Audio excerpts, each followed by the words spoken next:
Oh, what's up, everybody?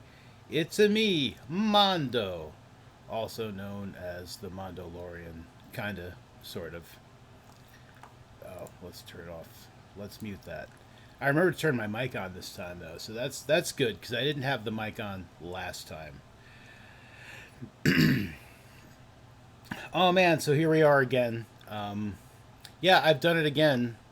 I went ahead and ordered another premium Dungeons and Dragons Beetle and Grimm's Silver Edition of Rime of the Frostmaiden. So, man, that's how they get you. You know, last time, almost a couple of weeks ago, we did the Van Richten's Guide to Ravenloft, which I was very impressed with. I mean, even though a lot of that stuff I'm not going to use necessarily, um, but I was excited about the supplement from Wizards of the Coast, and I was excited about you know getting a Beetle and Grimm's thing again. I had done it yeah, impulse buy, barely remembered ordering it until it showed up at my door. This was a little more thought out and rational. Well, I don't know if it was rational. It was definitely a little more thought out. I was just like, I was really impressed with Von Richten's Guide to Ravenloft, and I really like Icewind Rime of the Frostmaiden. Even though I have yet to run it beyond like 2 sessions, it's one of my favorite things from Wizards of the Coast that I have read yet for the fifth edition of Dungeons and Dragons. I'm really excited to do it. I'm probably going to do that Friday night campaign here on The Mandalorian.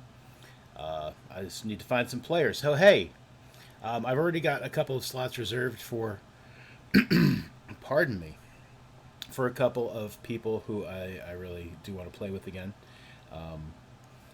And aside from that, yeah, I'll be looking for another like 2 to 3 players, maybe more if these people who I want to play with decide they don't want to play with me.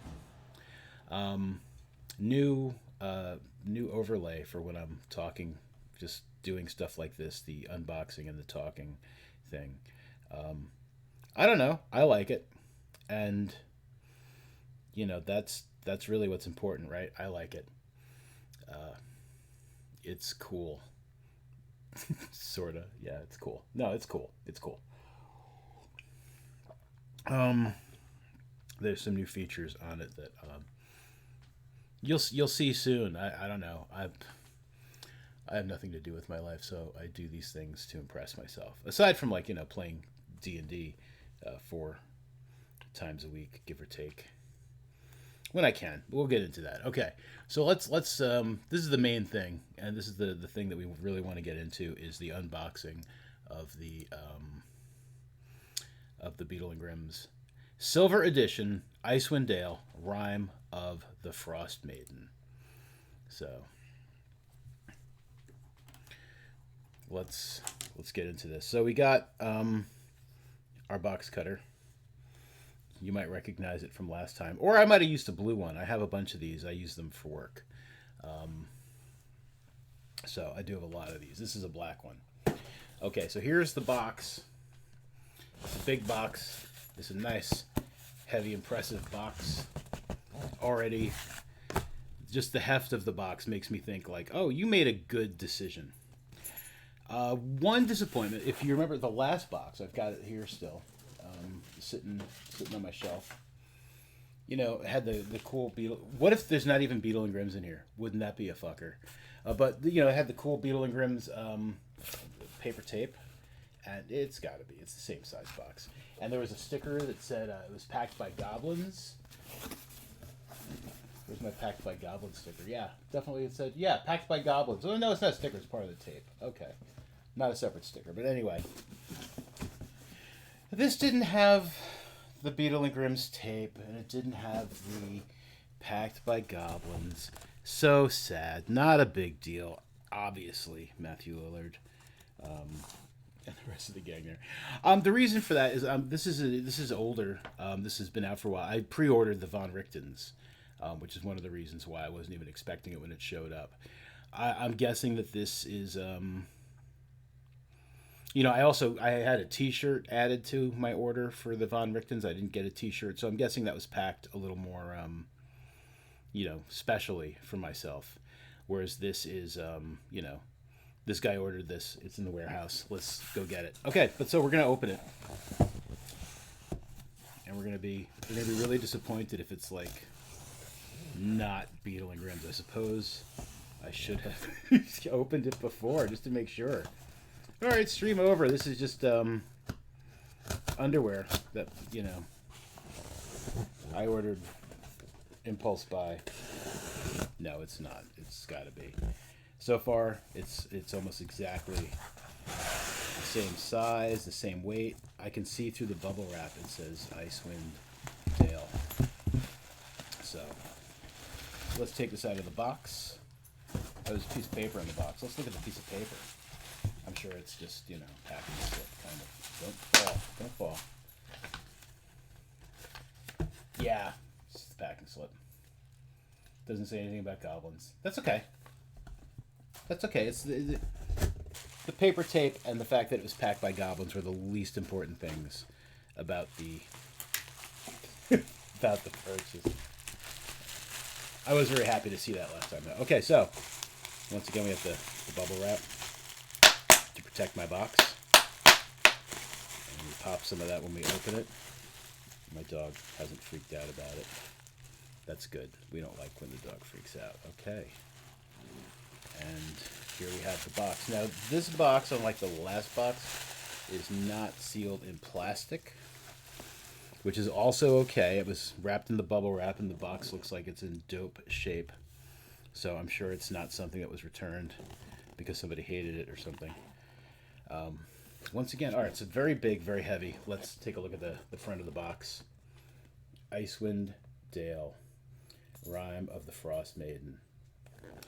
And again, this is the silver edition. I did not get the platinum edition because it is sold out. If anyone would like to give me a lot of money, I could get the silver edition of the platinum edition of the other thing coming out. I'm really on the fence about whether or not I'm going to order the legendary edition of Curse of Strahd, because I was really impressed with Von Richten's. I have a really good feeling about this. Again, the price point for these things is a bit steep. Will I ever run Curse of Strahd again? I don't know. Maybe having the box will make me want to run Curse of Strahd, especially with the extra stuff from the Von Richten. So we never know. I might get that. Now these things are also they're limited. They don't make millions of them. They're not going to churn them out. Once they're gone, they're pretty much gone. They have made some second runs of stuff. So I suppose I just lied to you about when they're gone, they're gone. Maybe not. Maybe there'll be a second run of some of these things. Or maybe there won't. Who knows? You never know. The legendary Curse of Strahd, I believe, is a second run. I'm not sure about the Icewind Dale. Rime of the Frostmaiden in my hands. It could be. It might not be. I don't know. If I find out, I'll let you know. Or maybe I won't. I don't know. All right, let's open this box. So again, we have the box. The inside of the box looks like it looks like some cracked ice in there. Can I show that to you without too much glare? Yeah, there we go. So already, I'm very impressed with this box. We have some more bubble wrap, just like last time. You gotta have all that extra bubble wrap. Do a couple of those. I'm sorry, baby. I scared my dog with the bubble wrap. We don't like to scare the dog. I'm sorry, baby.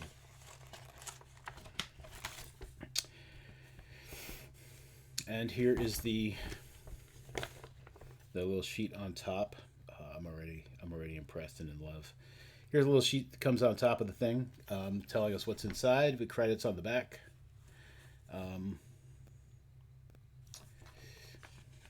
Very nice. It's a very nice piece of paper. And so what's in this box? Okay, so the book. So once again, we'll have the book, the entire Icewind Dale Rime of the Frostmaiden broken down into 6 shorter, more manageable books so you can focus on the chapters you're using and set the others aside. That's always handy. There's a DM screen, so that's good. And the DM screen should be very handy if I'm going to run this on a table, which I would absolutely love to. DM secret. No, what am I looking at here? Campaign maps. So, yeah. There's going to be some maps we're going to see. We're going to see some battle maps, some in-world handouts, custom jewelry, and artifacts. If you remember the Von Richtens, I was super impressed with that stuff. So,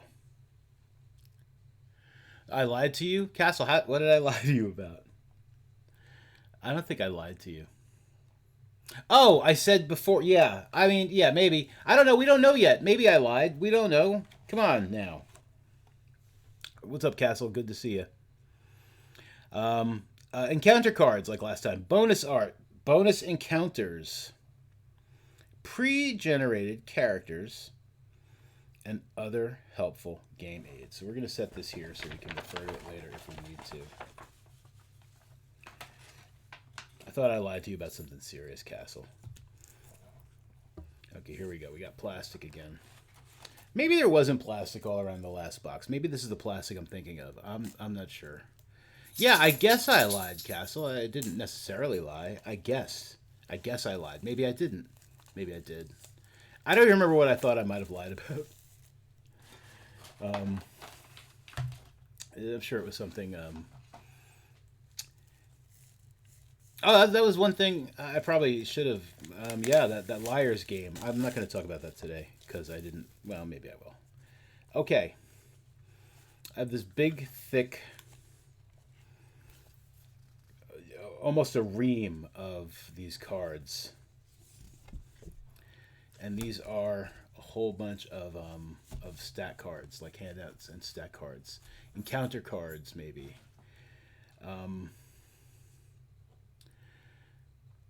Gorgeous artwork on the front and DM info on the back. Yep, so these are designed tent style, these cards, which is one of the reasons why it's so thick. So you can drape this over your DM screen. And you can be like, this is what you're dealing with. And I've got the stats and such. Trying to do some glare. Stats and such on the back. Don't be peeking at my stats, man. Spoilers. So we've got the encounter cards.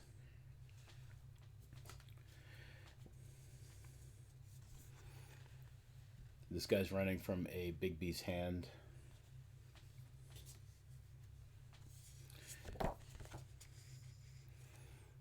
I don't want to... I'm trying not to do too many spoilers. So here's an encounter card. There's an encounter involved with this image. Oh, Yeti. That shouldn't be too spoilery. Let's get a good look at the abominable Yeti. Because, you know, Yetis are awesome and they're also abominable. But so, yeah, in Icewind Dale, I mean, it's it's snow and stuff, and there's a mountain involved. So you might, yeah. Again, I'm not going to go through all the encounter cards because that would, that would take forever. I don't have forever. But we're going to look through some of them. We'll skip a few things. Oh, Chewingas. If you are a fan of Tomb of Annihilation, the Chewingas were there, and here they are again in Icewind Dale. And so we have a couple of Chewingas. Chewingas are always fun.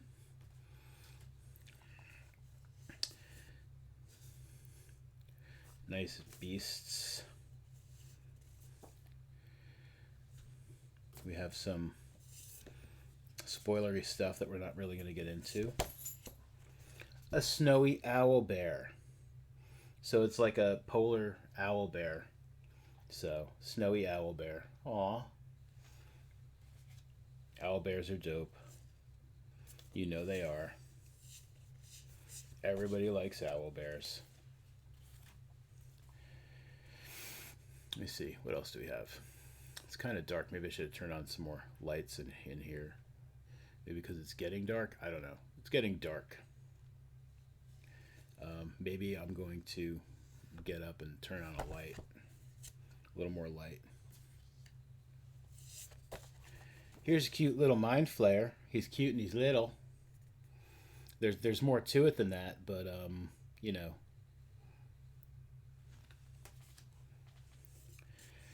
Little mind flare. Oh, speaking of cute and little, here is a Yeti tyke. So basically, it's a baby Yeti. It's a little Yeti. A little Yeti. Yeah, let's turn on another light because well, that seems a little brighter in here now. I don't know. We'll see. I don't know. I suppose it couldn't. I really don't like the big light because it's big. Big light is big. So all these encounter cards, again, they're designed tent style. You can drop them over your DM screen, or you can stand them up. Like if you're not using a DM screen, you could just pop them, stand them up, and let the players see what they're facing, who they're talking to, while you look at the stat blocks and decide how much trouble they're in, if any.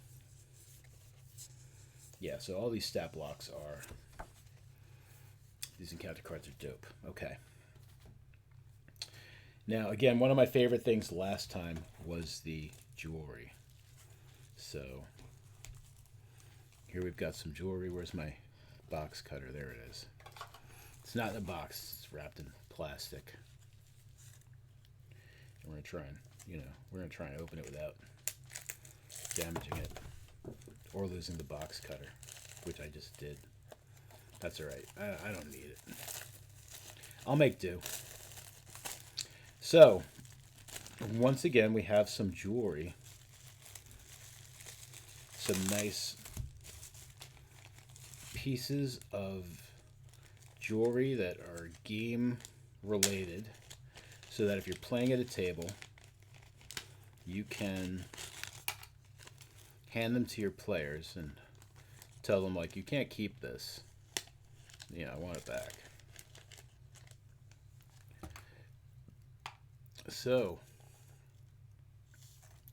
this is ooh, look at it. Let's get a good look. That's a nice. This is all made of metal. I mean, the chain's not particularly like super fancy, but the jewelry itself, I mean, it's made out of metal. It's pretty, it's pretty solid. This isn't like this isn't just like cheap shit.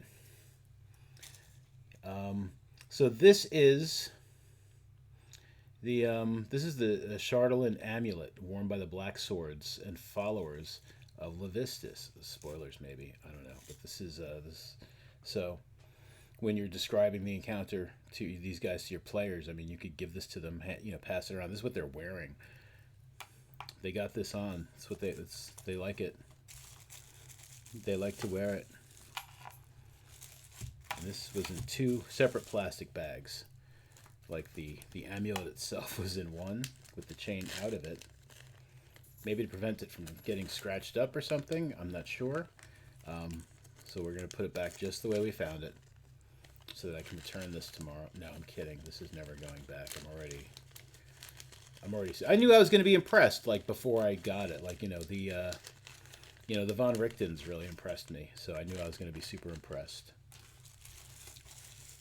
And this is a Chardeline Dragon token. What is a Chardeline Dragon? I don't know. Or if I do. This is nice. This is made out of metal as well. It feels really nice. It feels sturdy. It feels strong. And it's a, yeah, I mean, of course I know what it is and what it's for. But, spoilers. I'm trying not to be too spoilery. That's only fair, right? Because, some DM is going to be like, fucking Mondo, you've ruined it for everyone, Mondo. Now my players know all about everything to expect. But that's okay. They don't. They have no clue what's in store for them next.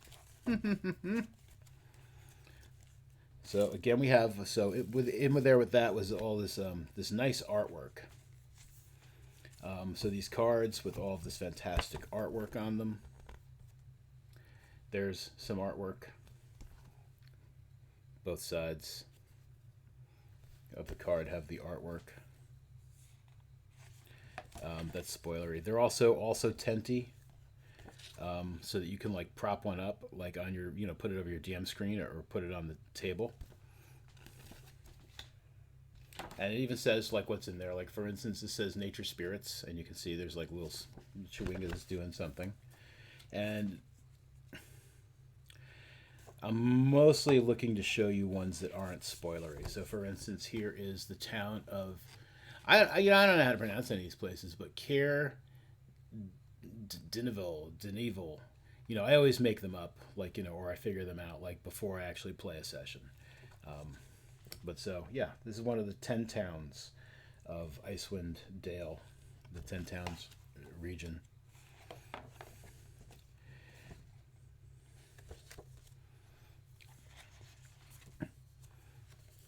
Here's a spooky halfling. Everybody likes spooky halflings. Who doesn't like a spooky halfling? I don't know how Castle feels about spooky halflings, Castle. Have you ever played a halfling?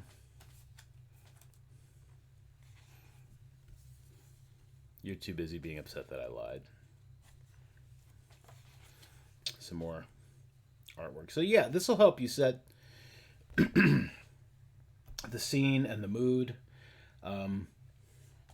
If you've watched, I am so sorry. My throat is just thick or something. I don't know.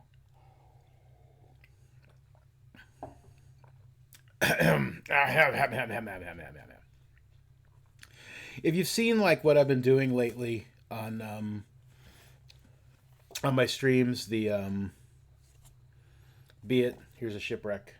Well, not a shipwreck, but it's a ship in ice. Might as well be a shipwreck. I've been trying to do a lot more scenes with my on the virtual tabletop. I've been trying to have like just still images with no tokens, but like this is where you are. There are some really great scenes you can get. You draw them yourself. They don't even have to be this. It doesn't have to be this. You draw a simple scene, or buy this, but you can draw a simple scene just to give people the idea. It doesn't have to have tokens on it. You don't have to have them running around with the anticipation of combat. Just a nice scene of like where they are. Of course, you can also just theater of the mind that and just like use your words and also set the scene that way. Some people aren't great at that. Some people are really good DMs, but they're not like necessarily great at like giving you that whole image of the scene. Maybe they're better at the role play aspects, like the NPCs, and just knowing like all of the rules and just being overall just awesome in other ways. So this artwork is phenomenal. I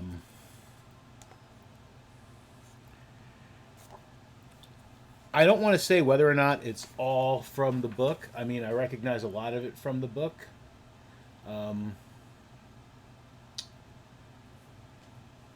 But some of it could be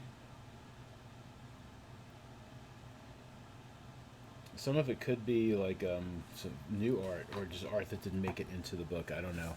I would have to like compare it to the actual book like 100%. I suppose I could look at the because it says like the it's got information like inside the cards, like not just where it is, but like location 6. Well, I suppose like location 6 chapter whatever doesn't necessarily tell you whether or not like the art's in the book so much as that's what it represents. So the art is great art. Okay, so that's the art. We're done with the art. We've looked at the jewelry, we've looked at the art, we've looked at the encounter cards. So that's dope. And here are some other lovely things. Let's see what we got here.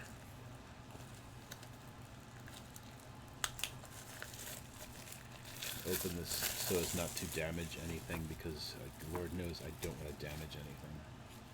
Because this is so great. I'm so happy I bought this. I really hope I get to run this on an actual table where I can hand these things out, give them away. Well, all right, not give them away. Okay. So, yeah, we've got a note. So when your characters encounter this note in game, you can be like, oh yeah, here's this note. Here is a test of the Frostmaiden scorecard. Are there tests? Oh, this is great. This says, help me. It's a piece of parchment. It says, help me. Help me. You hand that to your players. You find a piece of something, a scrap, and it says, help me. And they're just like, what? And you give it to them and you say, here, help me. Moose expert, wanted. You go to town. You're looking for work. Apparently there's this sign. It says moose expert wanted. Great. I happen to be a moose expert. Okay. So we got some... We're getting to some maps now.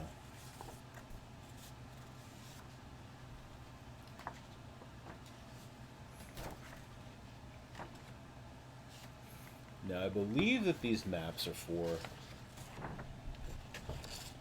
bonus adventure type stuff.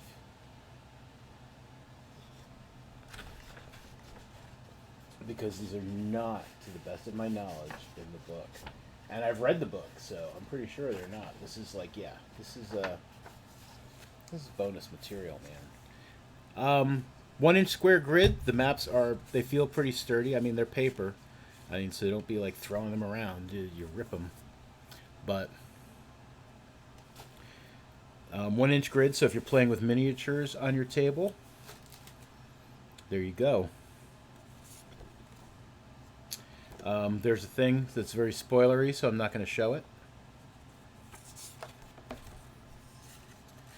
Goat ball. I can show you goat ball. Let's get goat ball all the way up in there. Let's call it goat ball. So goat ball is a team sport similar to dodgeball. It uses a furry, misshapen ball made of stuffed goat hide and also requires a dozen or more elevated platforms, usually pillars or tree stumps, arranged in a random pattern. 2 teams of 4 players clamber onto the platforms, pass the ball back and forth, and try to knock their opponents off the platforms. A team wins if all its opponents have been knocked out of the game. And there are some rules.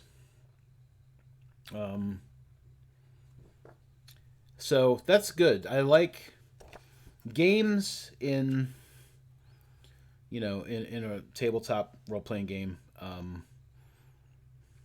It's a good way of...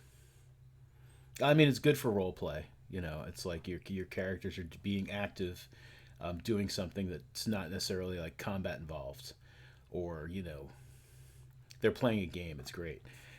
In the Emberfall campaign I ran a few years ago on the Crits and Grins channel,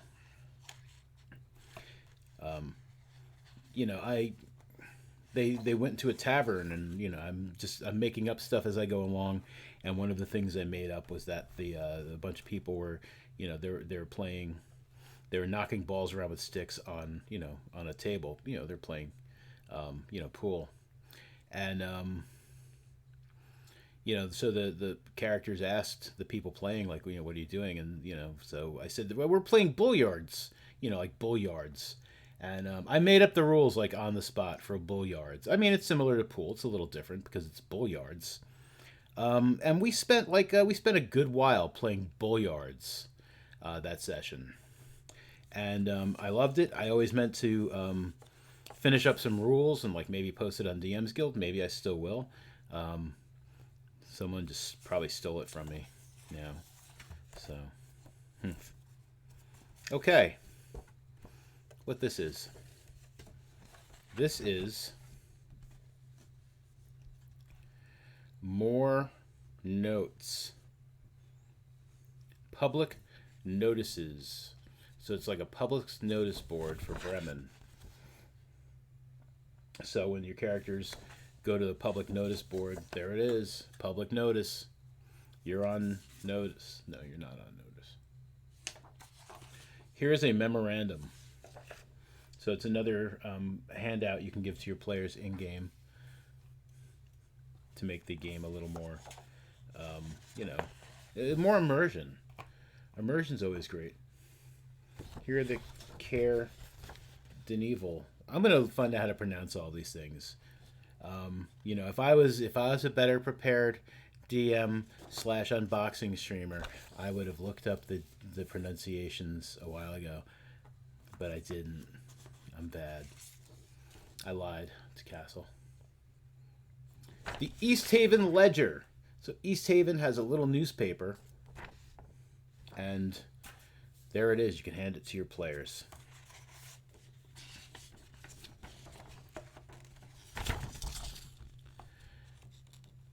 The Targos Chum. Again, another one of the 10 towns. Has its own little version of a newspaper with some information that your players can look at.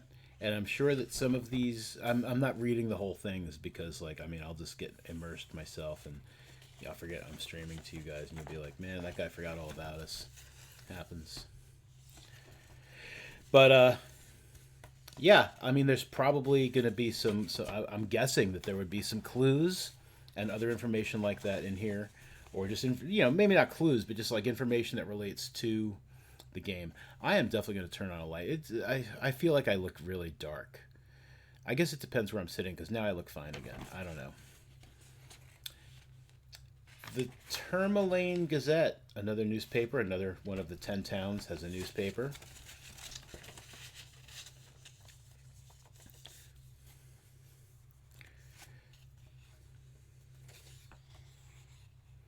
Here's another one. I'm pretty sure is what this is. Yeah.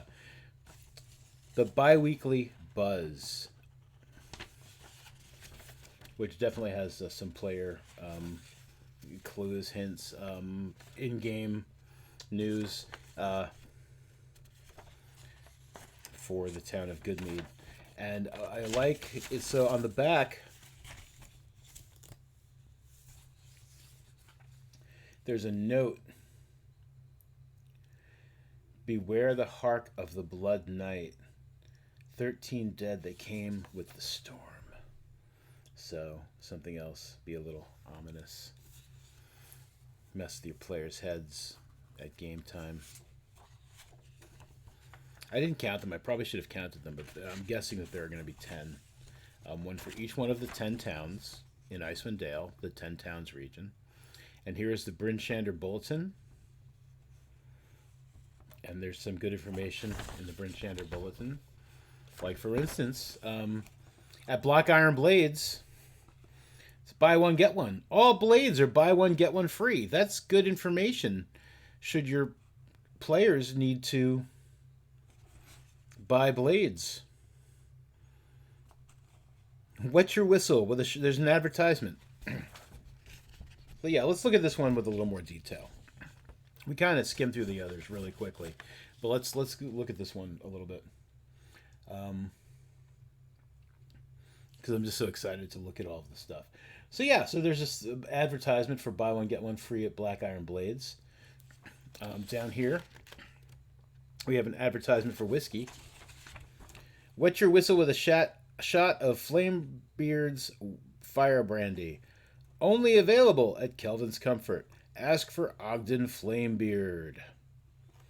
Some of the headlines. Weevil finds a cold cell at Revel's End. Hunter boasts bet for the Red Yeti. So, yeah.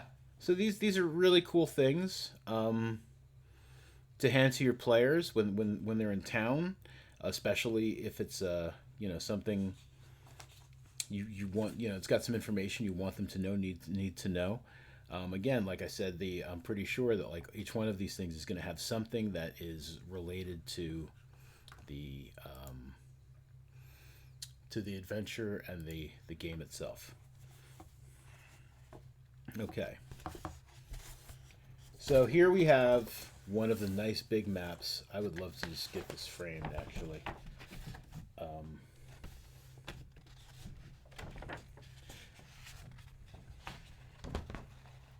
So this is a beautiful map of Icewind Dale. And you're getting a better look at it than I am right now because I'm looking at the back of the paper. But I'm going to flip it over and I'm going to let you see the other side while I look at this map. And the other side has the 10 towns.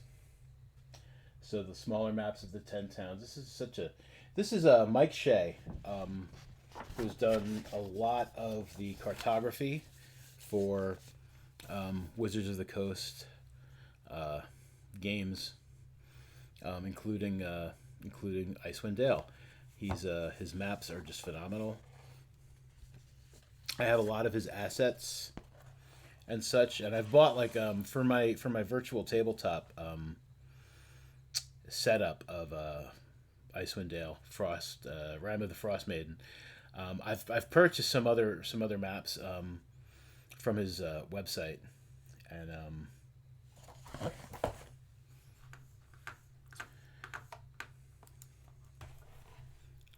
let's share with you in the chat his webby address. Okay, yeah, it's just MikeSchley.com. Again, I am going to post it in chat, but yeah, but you can purchase his work, MikeSchley.com portfolio, all sorts of different ways, including downloads. So you can download, you purchase and download his maps,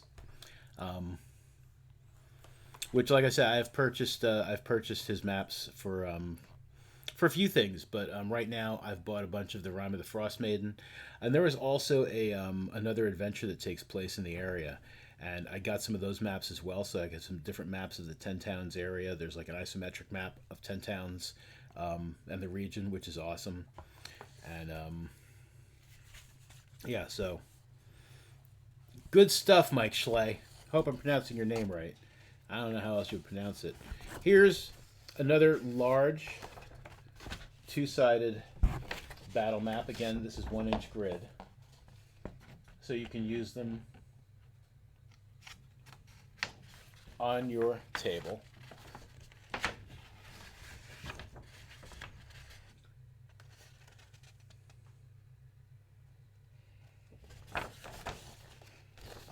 So they are very nice. Good stuff. Ooh, what's this? What's this? What's this?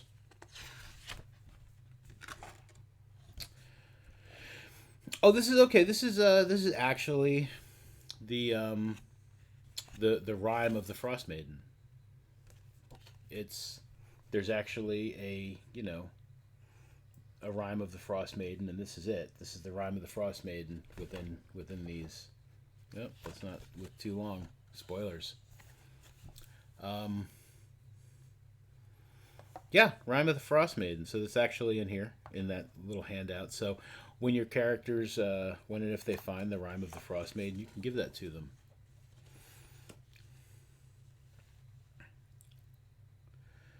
Oh, and here's an advertisement for a roadside attraction. Come and be amazed by the 20 Stones of Thrune. A formation of ancient stones older than time itself. Who placed them here? What magic do they hold within them? And what's with the triangle? So this is a location in the 10 towns. And it's an advertisement. It's a flyer for this quote unquote roadside attraction. So that's fun. Here we have some more big pieces of something. Definitely the on top are the pre-gen characters. That's what I'm looking at on top here. So we have a human sorcerer named Chich. No. Chich is his Chich is his name. His name is Chich.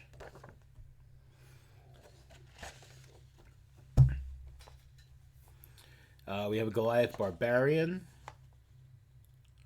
Olenoka Oluganathukula. I won't be able to say that 5 times fast. Half Elf Druid, a Drow Rogue, a Dwarf Cleric. So there's our pre-gens. Okay, so here are smaller maps of the 10 towns. So these are something you can like hand to your players. You can have this like on the table when you're playing. We have, you know, Brynshander. And on the back of each one is the town's crest logo. We have East Haven, Bremen, for those of you who might want to adventure in Bremen.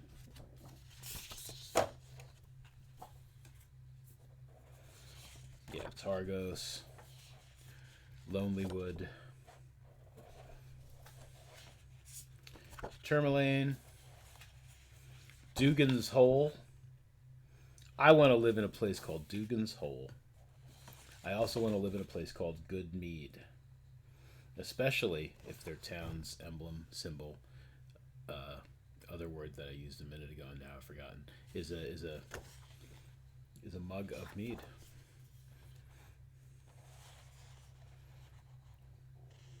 Caer Dineval, Caer Konig, that's easier to pronounce, Caer Konig. Dineval? I don't know. I don't know. It's one of those. It's definitely one of those.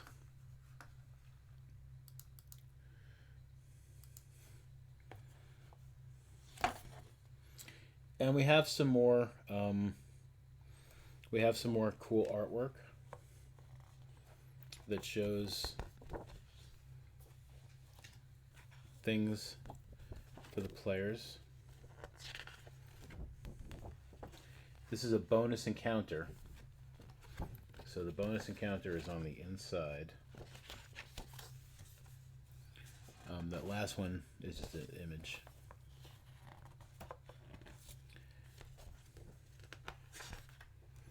Bonus encounter. That's a bonus encounter with some artwork showing you what's up with this bonus encounter. There is a displacer beast here, but it's a snow displacer beast, so that's cool. This is also a bonus encounter. I can't wait to really look through this stuff, especially the bonus encounters. The stuff from the Von Richten's guide was, I liked it a lot. Yeah, so I can't wait until I just take sometime this weekend to go through all this stuff on my own and just, look at everything. Bonus encounter. The Blood Knight. See, so that's related to one of those handouts I had before. And here's just a nice protective piece of paper. Another big map. This is an isometric map.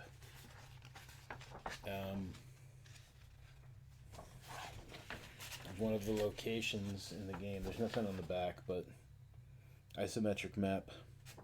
I don't want to hold it up for too long. I don't want everyone to be like, oh man, spoilers. And then, let's look at the DM screen before we look at the book. Here's the DM screen at the bottom of the box. Okay. I haven't had like a purchased DM screen in forever. And now I do. So this is the DM screen.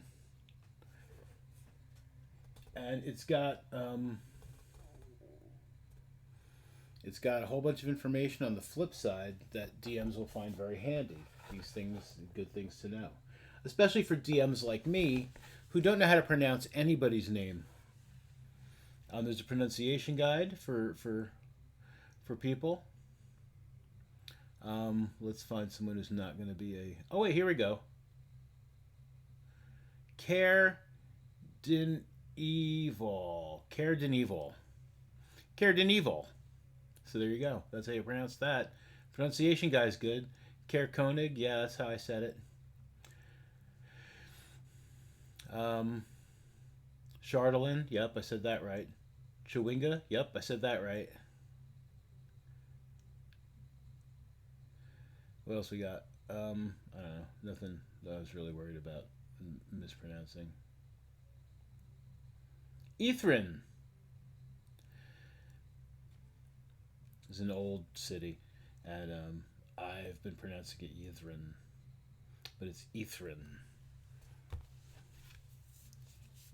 What's up, Bacon? Yeah, no, this is very good stuff. There's a lot of good stuff in this one. Yeah, I'm just getting to the books. So again, like I said, they've split the books up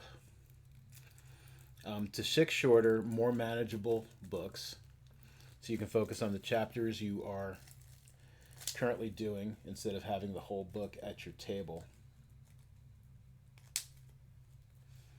Oh, you know, I want to get back to that DM screen now. I want to tell you some of the other things that are in that DM screen. But let's finish getting the plastic off of the books. Okay, there we go. I got so wrapped up with the pronunciations. So we have some charts like for random wilderness encounters. That's always good. We've got some rules that some DMs might not be used to because they're just playing in regular settings. Like for instance, like what extreme cold will do. That's a danger in Icewind Dale, hence the name of the place. Frigid water. What's up with frigid water? Well, here you'll know. There's rumors. There's a smaller map of Icewind Dale, so you can tell people some stuff. How long it takes to get from town to town by various means of transportation. And, you know, one of the things that, I mean, it's like I've been playing 5th edition for how many years now? 6, 7? Since it came out, I've been playing 5th edition. And, man, I never remember what conditions, like, you know, what sort of limitations or disadvantage, advantage, certain things pose. I get them mixed up all the effing time. So on this DM screen, it's got all of the conditions as well. So I will know when, you know, next time someone's grappled, and they ask like, do I have advantage or do I have disadvantage because I'm grappled? I'll be like, hang on. Instead of like looking through a book or like pulling up a you know, something online really quick, I can just look at this really quick and say no, not when you're grappled. When you're restrained, yes, but not when you're grappled. Don't get restrained, kids. Being restrained is bad. Okay.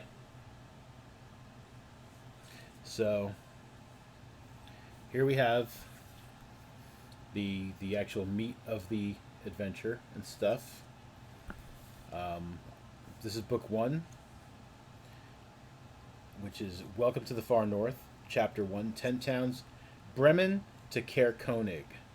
So, looking through the book, I mean, again, it's the same stuff that you'll find in the hardcover, or in the if you have D&D Beyond, if you purchase on D&D Beyond, it's the same stuff there, but it's in a smaller book. So, I mean, I can just kind of, you know, that's where it is. Book 2, Chapter 1, 10 Towns, Dugan's Hole to Tourmaline. So this just covers the rest of the 10 towns. And I might not get into too many other details about what these things are called because I really don't want to, you know, again, no spoilers. But so here's book 3, Icewind Dale, chapter 2. Book 3, chapter 2, Icewind Dale. Chapters 3, 4, and 5 are contained in this book here.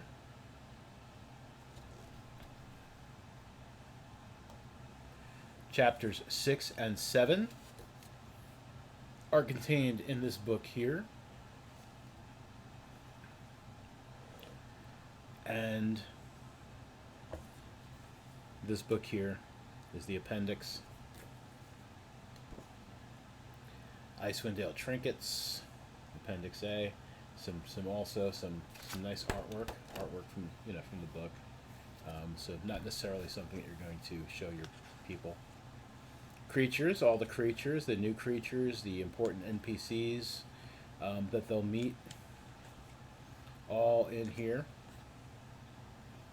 Brain in a jar, Chewinga, Knucklehead Trout. So Knucklehead Trout are the that's a fish that's in the lakes around Icewind Dale, and yeah, there's rules for fishing for Knucklehead Trout and stuff like that. We got some of the barbaric tribes, the baby yeti.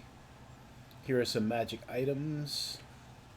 Again, all the stuff that you would find in the appendix of the actual text. And that's it. We're at the bottom of the box. It's empty. It's sad.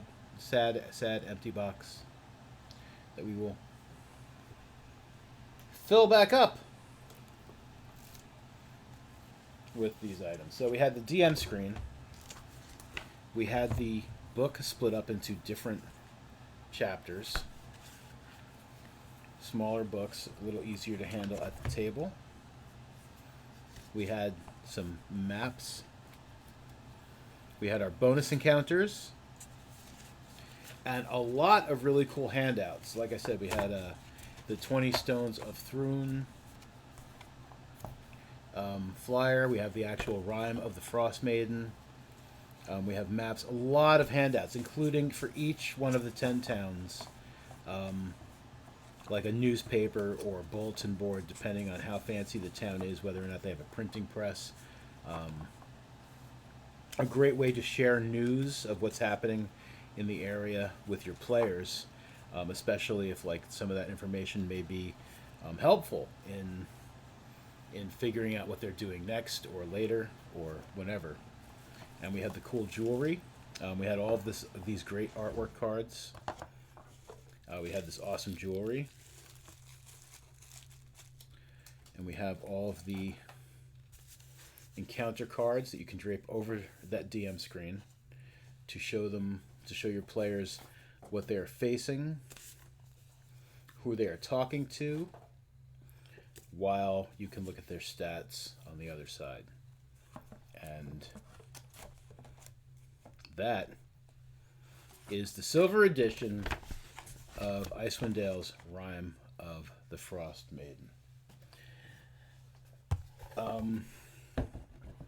I will definitely be playing this at some point on a tabletop. My family game, once we start playing again, I mean, we're almost, well, I don't know if we're almost done with Tomb of Annihilation, but, I mean, we're going to get into the Tomb of Annihilation soon, and once that's done, I would love to run Rime of the Frostmaiden for them, because, again, it is one of my favorite books that I've read, one of my favorite adventures. I really dig it. I dig it a lot.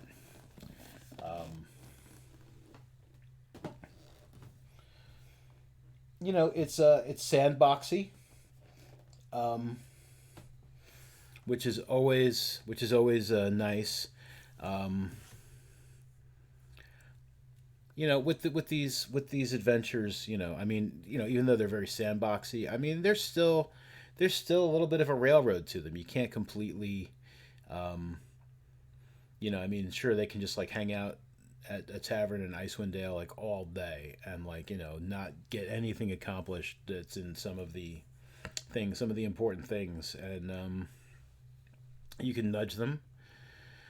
Or, you know, you could be like, just like, all right, no, that's all you want to do. There are things that are going to happen because it's all you're doing, and you're not doing anything to stop the impending end of the world or whatever. It's not world ending. But, you know, what was my point? Did I have one?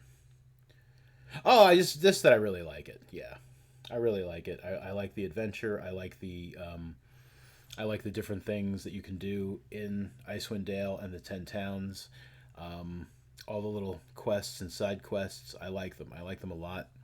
It looks like a lot of fun. I'm really looking forward to running it both on my channel and also with my family at an actual table where I will actually be able to use all of these things and hand them to my players and say, hey, here's the broadsheet for for this town that you're in.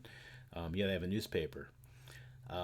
The younger people in my family who play D&D are old enough now that I won't have to worry about them getting food all over it, so that's great. And yeah, that's where we are with that. That was very happy with this purchase. This is a great purchase. So moving on. Again, I have my new overlay here. My new look. My Twitter is right down there. You can tweet me whenever you want. I don't care. So let's talk about some other things. Other things I want to talk about are, other impulse rash purchases I make for whatever various reasons. One of those rash purchases I made yesterday, actually, is Avatar, the Airbender role playing game. Avatar Legends, the role playing game. It's being made by Magpie Games, and it is yeah. So I don't know how many days it's been altogether, but it hasn't been many, and they're already at over $3 million of their $50,000 goal. So I have done this. I went ahead and I backed them. I'm a polar bear dog backer. Um, for a couple of reasons. One is recently I also kickstarted and got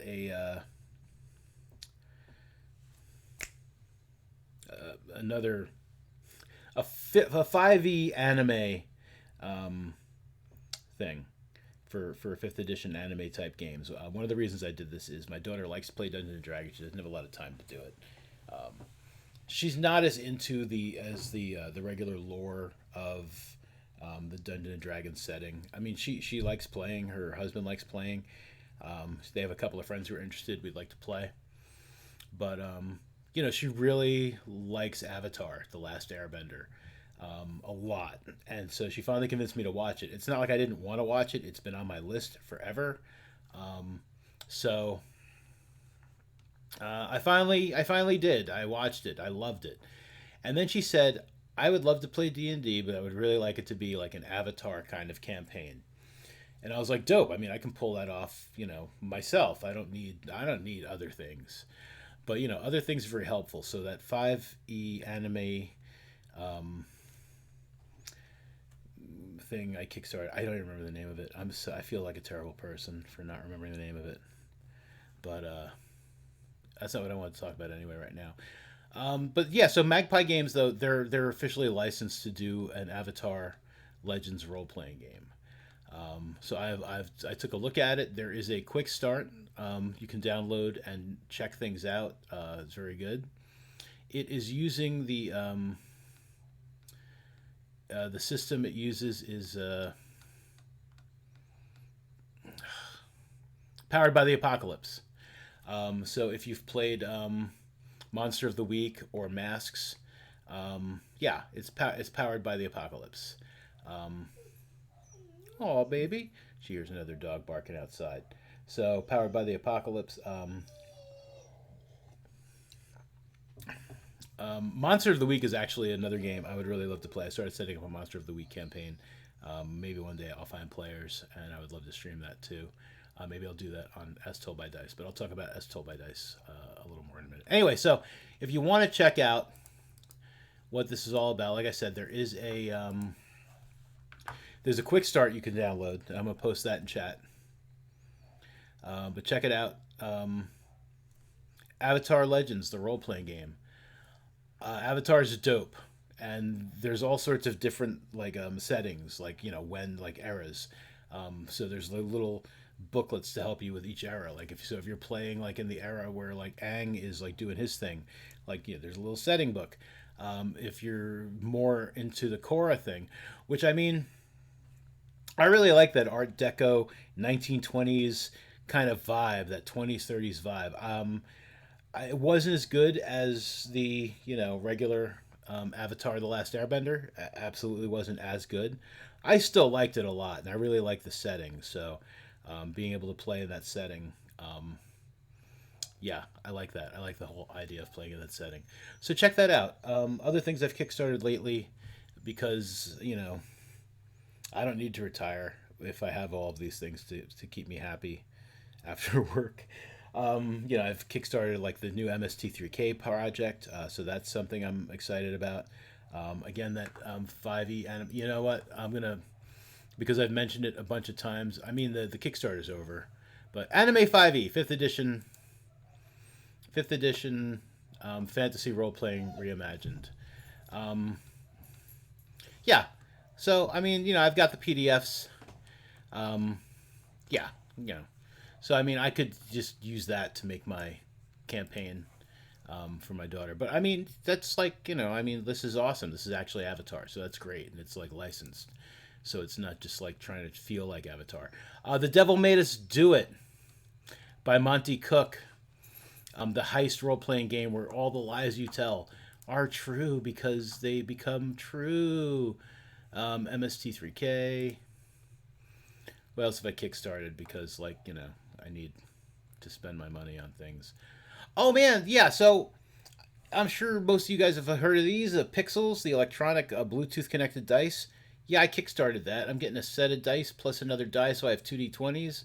The hell's wrong with me? I don't need them, but they're awesome. So looking forward to that. Role playing game Gods of Metal Ragnarok. I just got the PDF of that. Like, I'm just like, man, come on now. All right, like, you're going crazy. Uh, so, Iron Kingdoms Requiem. Honestly, not even sure what that is. I really need to take a look at it because, I think I pretty much just got like PDFs and stuff like that. That was an impulse, like, oh, this looks cool. Like half asleep, I went ahead and did it.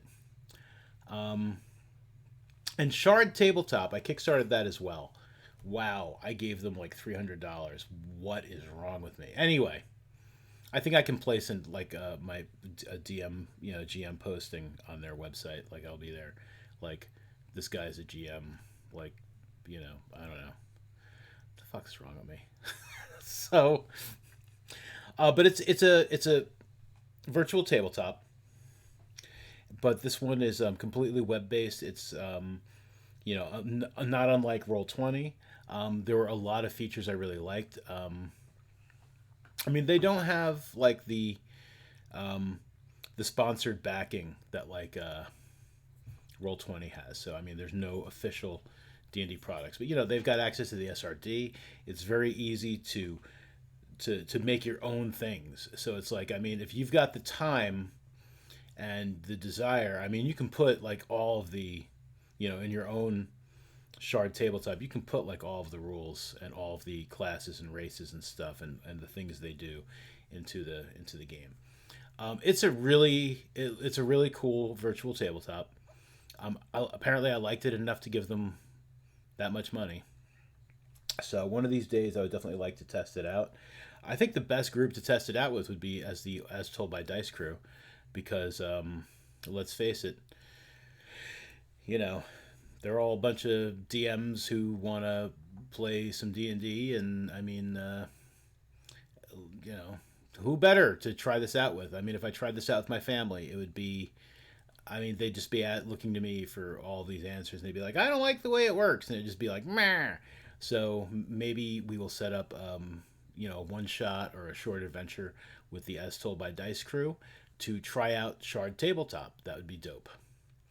So those are the things I have backed lately on the Kickstarter. But again, I'm really excited for the Avatar Legends role-playing game. It looks like it's going to be dope. So let's move on to As Told by Dice. Let's talk about As Told by Dice. All right, so if you've been watching us over at As Told by Dice, you'll know that we started with the Lost Mine of Phandelver. And, I had teased that there was going to be a twist.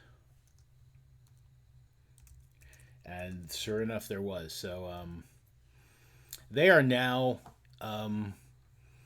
they went through the mists of Ravenloft somewhere. They're somewhere in another Phandelver where things are very different, and they are definitely, this is a Ravenloft version of Phandelver, and things are very bad. I've created my own dark domain that contains a version of Phandelver. Once more information is given to the players and such, I'll probably release what I got. I'll give you what I got on my new dark domain. I think it's a really because for the reason I designed it, it'd be really good to use with almost any other pre-written material. It's like you can just, like, if you want to do a Ravenloft version of this, I mean, you can just do that yourself. You don't need any of my stuff. But I kind of made a dark domain that, like, kind of facilitates that. And I mean, I like my Dark Lord, and I like my other things that I've done with it. So, you know, I would definitely like to share it once all the information is out there. But so, as told by Dice, we're a tabletop focused channel. I mean, right now it's just D&D focus. Like as I said, I'm DMing the Lost Mists of Phandelver. And it's been a lot of fun. It's been a blast.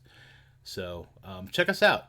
So the Lost Mists of Phandelver is Tuesdays at 10 or 9 p.m. Eastern. My work schedule has been a little in flux. I think pretty soon we're going to be going back to 9 p.m. and I think, you know, Eastern, and that's going to stay our time for the foreseeable future, I think. So that's where that's at. Other things we're going to be doing. Bacon has been doing a working Wednesday. So Wednesday mornings, he's working on some of his homebrew stuff, and he's been doing that. He's been doing that, live streaming it, and talking to people who come by to, you know, to bounce ideas off of, or for them to get ideas from. So that's a pretty cool idea. I've seen people doing that. Yeah, it's cool. I wish I had more time to do stuff like that, especially when I'm doing like maps and things. I love making maps. Even though I'm trying to get away from more realistic maps, I love making realistic maps. Like, the more realistic looking, the better. But I'm trying to get away from them. I'm trying to do more theater of the mind type stuff with setting scenes. But, again, D&D works really well with, with tokens and a battle map when it comes to figuring certain things out. But I'm trying to do more theater of the mind stuff. Especially like roleplay scenes. I'd rather, instead of trying to move away from having a battle map of an inn, and instead of having a picture of an inn, it doesn't even have to be a great picture, but like, you're in an inn talking to the dude that like has hired you to do a thing. Here's a picture of that scene. Because playing at a table, it's like really easy to describe these things. You don't need the image, but when you're playing online with a bunch of people, it helps. Especially, the technology's here with the virtual tabletops. It really helps to set a scene, set some immersion, to have like an actual scene. Again, it doesn't have to be very fancy. You could even draw it. Like, you draw a bunch of trees really quick and just be like, you're in this forest. Yeah, it's just like, it doesn't need to be all tokens and battle map and gridded and like, I moved 20 feet here and, talk to this guy. I don't need you to tell me you're moving 20 feet. I don't need you to count your squares if you want to run over and like help that poor orphan who looks like he's doing orphany things. That's my daughter calling me, so I'm going to ask her if I can call her later. Hopefully it's not an emergency. Let's hope. I guess she'll let me know, because I just did that quick auto message. Okay, yeah, sure. All right, so I'll call her back when we're done, because I'm not going to be on too much longer. Yeah, so I was talking about... Oh, yeah, so anyway, as told by Dice, so we're doing the Lost Mists of Phandelver. We are doing a one-shot based on the start of that campaign. I will be playing in that. Bacon will be DMing that. It's called Autumn Blizzard. Well, that's the working title. I think it's going to be the title, but that will be Thursday, August 19th, 9 p.m. Eastern, 6 p.m. Pacific time. And it's going to be dealing with some of those left behind in the beginning of the Lost Mine / Mists of Phandelver campaign. So I'm really excited to play in that. I like playing. I don't get to play a lot. Although I've been playing a little bit more recently than I have lately, so that's nice. So anyway, yeah, One Shot Autumn Blizzard Thursday, August 19th, 9 p.m. Eastern, 6 p.m. Pacific at twitch.tv/ As Told by Dice. They're also doing a one shot without me. Oh, sad face, Mondo. Into the Wildlands, which is Bacon's homebrew setting that he's been working on. It seems pretty cool. The reason they're playing without me, no, sad face, Mondo, is because I work for the post office and we play Tuesdays. Tuesdays are normally an awesome day for me to play. It's a lighter mail day. I can get out earlier typically, except for the day after holidays. Most holidays are on a Monday. Most federal holidays. We don't work on Monday, which means we get like triple mail on Tuesday, because you got Tuesday's mail, you got Monday's mail. And since the mail doesn't stop moving, mail still is moving on Sunday. So Mondays are usually like double mail days. You get like Sunday mail, Monday mail. Monday, you get Monday mail. Tuesday, you're getting mail for all 3 days because nobody's been working. And it's just a bad day. People come back late. All of your mail carriers are coming back later than normal. So it just makes for a late day. So I will not be able to play that Tuesday. So I gave them the heads up. Hey, day after holiday, I'm not going to be able to play. I'll be really sad and butthurt, like, if everything works out great and I get home and I could have played, but that's fine. I really want to check out this Into the Wildlands, and I can, if I get home early enough, I can just run in there and I can be supportive. So check that out. That's going to be Tuesday, September 7th. So that's going to be the day after Labor Day. Bacon's going to be running that one shot based on his homebrew campaign world, the Wildlands, and it's Into the Wildlands. And again, these names are kind of tentative. Last night when I realized, like, hey, I got my Beatles box, I'm gonna do this unboxing stream, and I'm gonna talk about some stuff. I was just like, hey man, what are the names of these things, so I can talk about them and put them on my little screen here next to my face. So yeah, check us out this Tuesday. They've just gotten to the mist version of Phandalin, and they're trying to figure out what's going on. Yeah, it was a really good session. They're really, I think I kind of gave them the creeps when they first got into the mists, and they're definitely trying to figure out like where they are. They know they're not in regular Phandalin. Things are very different there. People are different, places are different, but I'm enjoying running it. I think they're enjoying playing it. So check that out Tuesday. Again, that's going to be 10 p.m. this week. It should be moving to 9 after that, but this week I believe it'll still be 10 p.m. Come check that out. In other Mondo tabletop news, the last bit of tabletop news for me, as far as like things like streaming go, I'm still playing my home games, Antonine, which I do online with the Antonine crew. I may or may not start streaming that again. I haven't decided. Mostly because I just stream it just because it's fun, and like a couple of people liked watching it, and but when I got really busy, it just became it was more of a time suck than it really needed to be. It's not like streaming is very time intensive, but I was usually kind of tired, and I was just like I just want to play D&D. I don't want to worry about a stream, so that's how that game started. It started just as like an online game. No streaming. But yeah, so maybe I'll stream that, maybe I won't. I don't know. Orphans and Owlbears. We play when we want. And when we do, it's Wednesdays, 9 p.m. Eastern, 6 p.m. Pacific. And again, this is one of my, this is a game, it's a streamed game. We stream it intentionally. But it's, all of us are busy, so we can't play necessarily every week, even though we would like to. I had to bail this past Wednesday because I had to be at work yesterday. I had to be at work this morning. No, today's Friday. Damn. So I bailed this Wednesday because I had to be at work really early Thursday morning. They wanted me to come in a few hours early and help throw mail. So I was like, sad Mondo, I can't play. Sorry, guys. And I felt bad. But, the benefit is, so I mean, the group, they're two of them are in a latrine. They just jumped a guard. The other two are outside this keep, and it's a mess. And you know, I don't know what's going on. And again, theater of the mind type stuff. I was like, we're good with theater of the mind. We like it. I also like making maps.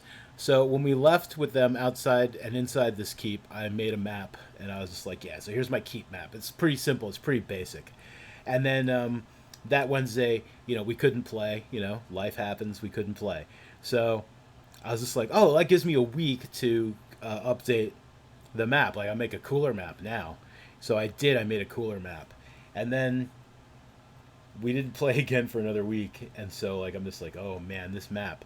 So once, I'll probably share that somewhere, too. I would like to give people a Foundry version of that map. Once I've remade it and done it, it's a pretty cool keep. I think I've never really made a keep before. Not like the scale and size. It's like this is the best keep I've made. Let me put it that way. I've made other keeps. This keep seems more like a real keep. Like my other keeps have been like, oh yeah, here's some walls. The people live here. This is where the guards hang out. Because of the extra time I've had, I've put more time into designing it. Now I feel like I'm building it up. It's all right. If I like just release it to the public and I'm just like, here's my keep map. It's all right, guys. It's all right. Um, but yeah, so so hopefully we'll play this Wednesday. I would love to. I'll have more time to work on that map. But that's been a really fun game. I play it with KO and Pryler and Senataki and Simple Minded, and that's on Wednesdays. When we're able to play, we play when we want. Well, that's not even really true. Now I feel bad for putting that there because we always want to play. We play when we can. Is but saying we play when we want exclamation points more fun than saying we play when we can. I'm hoping to play this Wednesday. So, but yeah, I think that's all I have. I don't think I have any other role playing news or tabletop news. Um, I'm excited by some of the opportunities to do different things with as told by dice. We're all the core group is all made up of dungeon masters. Everybody seems to be really into this project and being able to take turns running things. Everybody seems to be interested in running different systems. Because again, I'd really like to do Monsters of the Week. I'd like to do even like one shots or a short series of Monster of the Week. I've been dying to play the Expanse role playing game. Something else I kickstarted. Something else I backed. It looks awesome. I'd love to run that. That's using the age system. It looks dope. Love to play it. I love the Expanse.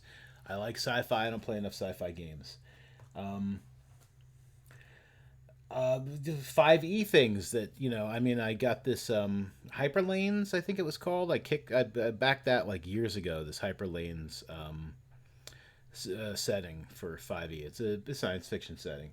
Now this one is like a complete different. This is like using the 5e rules in SRD to create an entirely new game that's based on 5e. It's a 5e game, but it all takes place in space. But there's also Dark Matter, which is basically D&D in space. Back that too. Apparently I don't feel like I need to retire. Because I keep spending my money on these things. But yeah, so those are things. And we can check them out together or separately. No idea what I said or what that meant, but no, we can. I'd like to play some of these games with people I like playing games with. I'd like to run some of them on as told by dice and let you people see the games as well. I'd like to do a couple here. Tales from the Flood. Love to run or play in Tales from the Flood, or no, Tales from the Loop, and Things from the Flood, which is like a sequel game that takes place after Tales from the Loop, which is that primarily takes place in the 80s. Things from the Flood takes place in the 90s and kind of ups the scales a little bit. These are things I'd like to play. Yeah, a lot of games I'd like to play. D&D for me, not unfortunately. I started to say unfortunately, but it's the most accessible. Most of the people I play games with play D&D. It's easy to get people to play D&D. It's a little harder to get some people into trying out a new game system. Some of my people to try to play a new game system. Not necessarily so with the people I play with online, the people I stream with. So I'm looking forward to being able to try these out, have a platform to try these out. Looking forward to trying it. As Orphans and Owlbears here on the Mandalorian. We've discussed a while ago doing the Middle Earth role playing game, Lord of the Rings, which I picked up. We'd like to do that. It's definitely a different type of, it's a different type of adventure. I mean, it's like, sure, it's like it's a fantasy, swords and stuff, but it's very different. We would really like to try that out. So I'm hoping to do that eventually. Once the Orphans and Owlbears campaign either finishes or once it hits a point, like a natural stopping point where we're going to stop for a while. So that's it as far as like tabletop. I really want to play Teenage Mutant Ninja Turtles and Other Strangeness again. So that's where we're at. Anyway, thank you so much for watching. Again, let's talking about the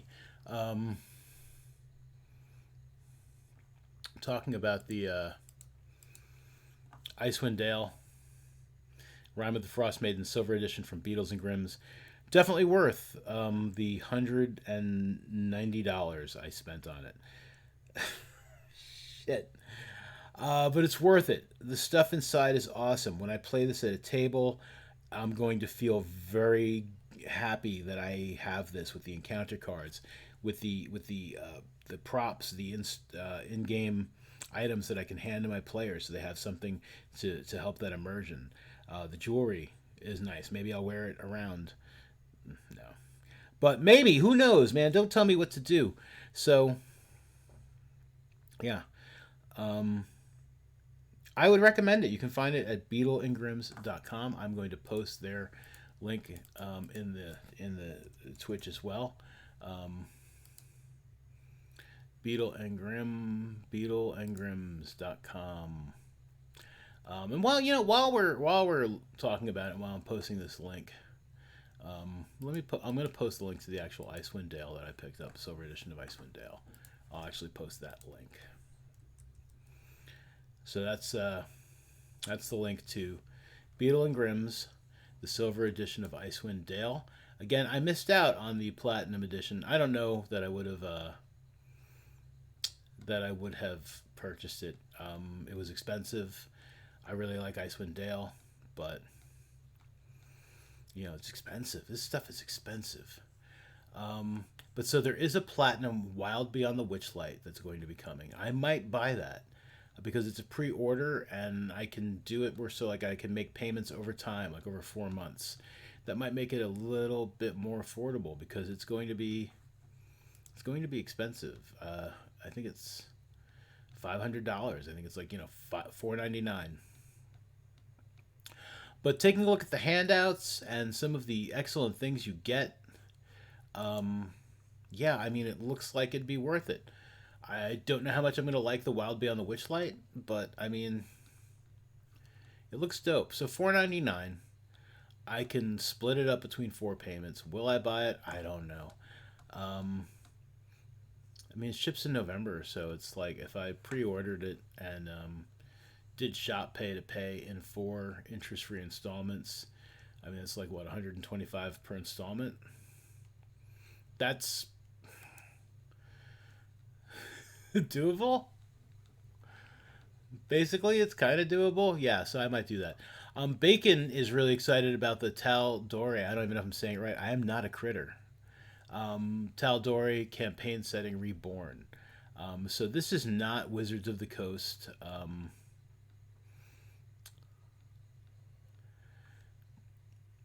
Stuff. But this is this is a Critical Role world. This is Matt Mercer's world. And so they are doing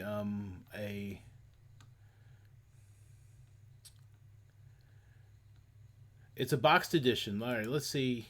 I mean, they're not using. I don't see like a gold. Okay, so here are their tiers. So there's the Exalted tier, which is going to be $349.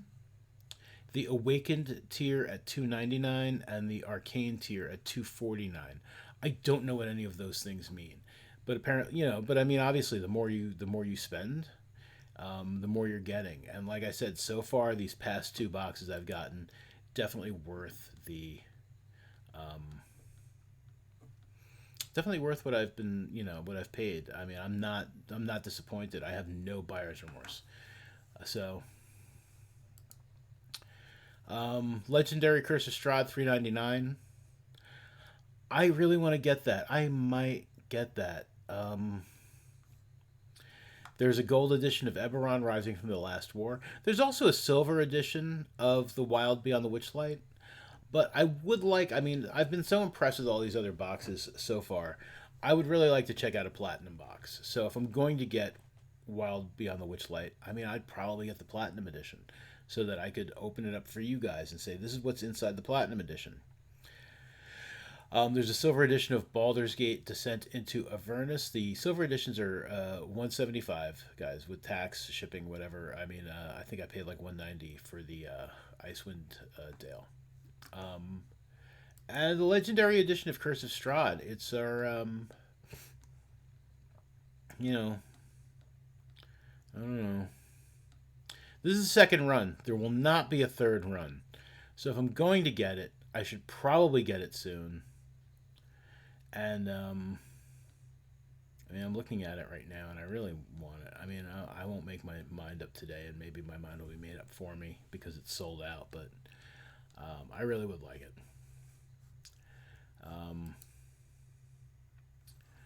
What have we missed as far as like these? What did we not get because it's sold out? There's a bunch of stuff that was just sold out. But, yeah. I'm not going to look and torture myself. They also got cool stuff. They have a lot of these jewelry and like little artifact things. You can buy those separately. They have Roll Initiative beanbags, Arcane Brotherhood pin, a Trout Elope pin, Bavarian coins, Barovian, I'm sorry, not Bavarian, that's a donut. Barovian coins from Curse of Strahd, Dragon Shards, Holy Symbol of Ravenkind, a Jasper's Game Day pin, No One Left Behind, Feather Token, Tal'Dorei Campaign Setting Reborn badge pack. So there's other things you can buy, including t-shirts. So, I don't know. Okay. I'm done talking about all of this. It's time to go. I gotta get up early for work again tomorrow. And I've got some game prep stuff to do, and I'll be playing in my Curse of Strahd game that I'm a player in tomorrow, so I'm very happy about that.